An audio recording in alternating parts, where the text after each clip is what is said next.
underlying subtext as the series evolves. All right, look, I know how you feel. Do you? How old were you when Mom died? 4?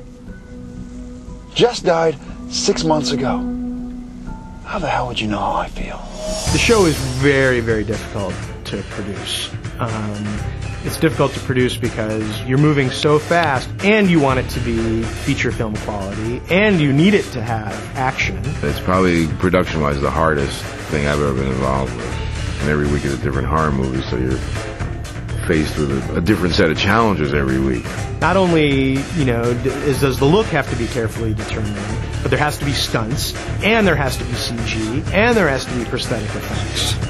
The producers and writers and directors on this show really want to use visual effects as a means to further the story. And this sort of series for a visual effects person, it's like a piece of candy. You want to be part of it. Every episode, you're going to have to come up with a new way of, killing the monster or having it escape or creating its powers or whatever. And it's always a challenge to show just enough effect to keep the story going and keep it scary. The overall look is just kind of creepy, I mean, it's noir-ish. It's like, there's a lot of like very sourcey things. It's like shadowy, It always has to have an element of surprise. But with that, it's very moody. I think dramatic and moody is like what we are from the first frame to the last frame. It's been the most collaborative show I've ever been on as far as just positive reinforcement, especially like coming from Eric. I mean, we email all the time, and Eric, what about this? And if he doesn't like it, it's not going to happen, and that's cool. But there's so many of the times that he says, that's great, man, just go for it. Very early on, it was a lot of meetings between Eric and myself and Bob and the creative people, and like, where do you go? Because the show could go in a number of different directions. It's hard to write a 1-hour movie every week. Really, you start with, why is that scary? Who are we scaring? Who are we saving? And then just go from there. We're always saying in the room when we're breaking stories, okay, we're going to do vampires, for example. How is the supernatural version of vampires? So not only does it motivate me, not only does it make it more exciting as a writer or a filmmaker to come into it and say, okay, yes, I've done this kind of monster, how can I do it in a new way? But it also makes our show special. We also spend a tremendous amount of time on Amazon.com ordering every book ever written about urban legends, and we're on Google like 2 or 3 hours a day, right. a lot of the time, looking for good urban legends and good horror stories. The urban legend about, the hanging boyfriend, which opens Hookman, seeing Bloody Mary, come to life. All of these, gory little stories that I always loved, and being able to tell them, and as we bring all of these sort of brilliant, passionate minds to the table, and it becomes not just my vision, but their vision too. That yours? Yeah. Nice car. In terms of the muscle car, in terms of the 67 Impala, it was funny, the first draft of the script, it was a 65 Mustang. My next door neighbor pimps out rides for a living, like that's what the guy does. And he tricks out classic automobiles.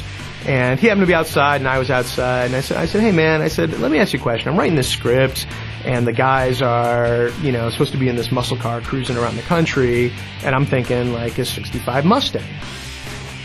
And I was like, what do you think? He said, oh yeah, 65 Mustang's perfect if you're a And I said, oh, well, I can't use that. Then, what car should I use? And without hesitation, he said 67 Chevy Impala, because you can fit a body in that trunk. And I went immediately online and I saw a photo of it. I said, oh yeah, that's the car. We kept saying, like, what we want is a car that when it pulls up next to you at a stoplight, you lock the door.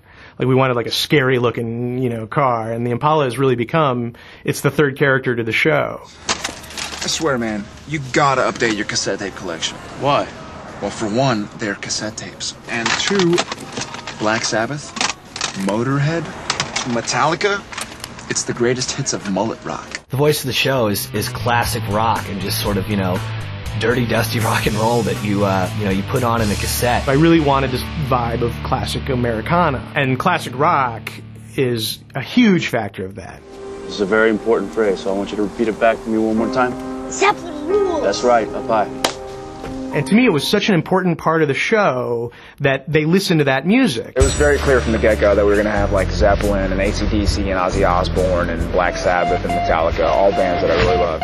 Sam is pointing through Dean's tapes, like saying, like, "Hey, look, here's the soundtrack of the show on camera, so you can't use anything else." It fell right in with, driving the 67 Chevy and these blue-collar guys listening to AC/DC and stuff. It fit, and I was excited about it. It just seems to work for the show, and it feels kind of tough, and it feels kind of cool, and it's not disposable, and it stood the test of time.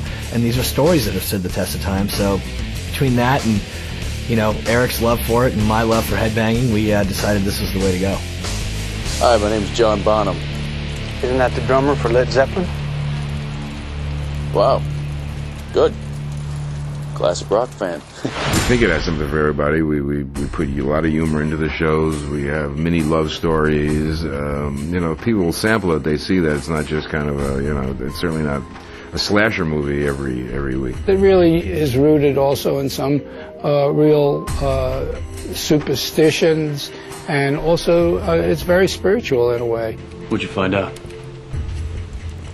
Everyone Roy's healed 6 people over the past year, and I cross-checked them with the local obits. Every time someone was healed, someone else died. And each time the victim died of the same symptom Lagrange's healing at the time.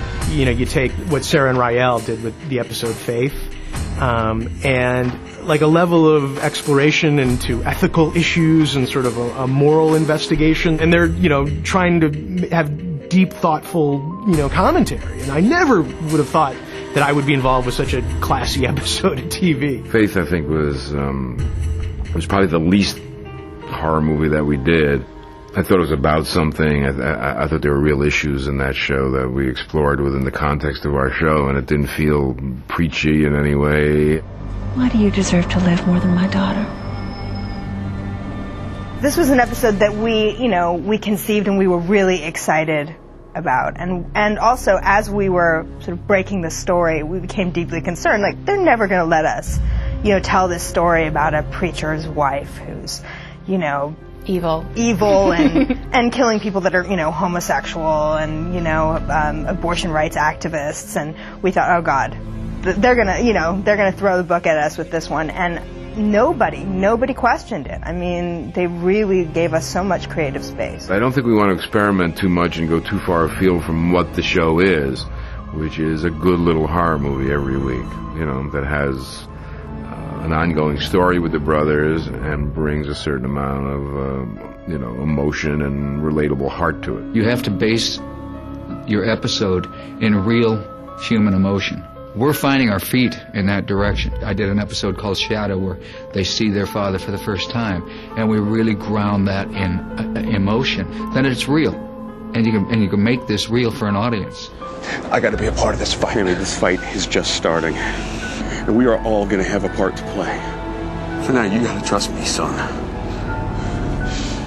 The whole genre, not only horror, but there's such interest in psychological phenomena. So I think it touches on a lot of areas that people will find stimulating. We have not run out of urban legends yet, and we have not run out of scary creatures, and we have a long list of demons to go through. So, and there's also, Sam and Dean also have a really colorful past. I mean, I think there's stuff to be taken from their friends, from their father's friends. I mean, there's a whole network of people that they're connected to that we haven't even begun to look at yet. Every person they mention, we intend to bring them to life and probably murder them. Just like Star Wars, I can't wait to see, what other characters and what other things and areas of their world kind of start to color the series. We explore the father and the mother and going back home to Kansas, and then the girlfriend coming back and new relationships with new girls. Along the way, Sam and Dean have encountered a lot of surprises, like the fact that Sam has developed these strange abilities and they don't really understand what that means yet. And they're also encountering other people who seem to be connected to this demon that they're looking for. So what we're hoping is that we get a little deeper into the mystery. But, you know, we can't really give away the information because, like, Eric will torture us. Keep people guessing. We have twists and turns. You know, our game plan has always been we have the mythology for season 1 mapped out. We have actually the mythology right now we've kind of mapped out all the way through the end of season 3, where we know the big story points that we want to hit. We establish the architecture of the seasons. Then we get in and we talk about episode to episode and the storylines that we want to explore. Season 1 exceeded my expectations. I think the show has grown and evolved in ways that I didn't count on. I wanted to come into this just to scare the hell out of people, but I kind of came out the other side having these 2 characters who I'm as proud of as anything I've created, and sort of, along with everybody else, kind of can't wait to see what happens next. You wake me up when it's my turn to drive.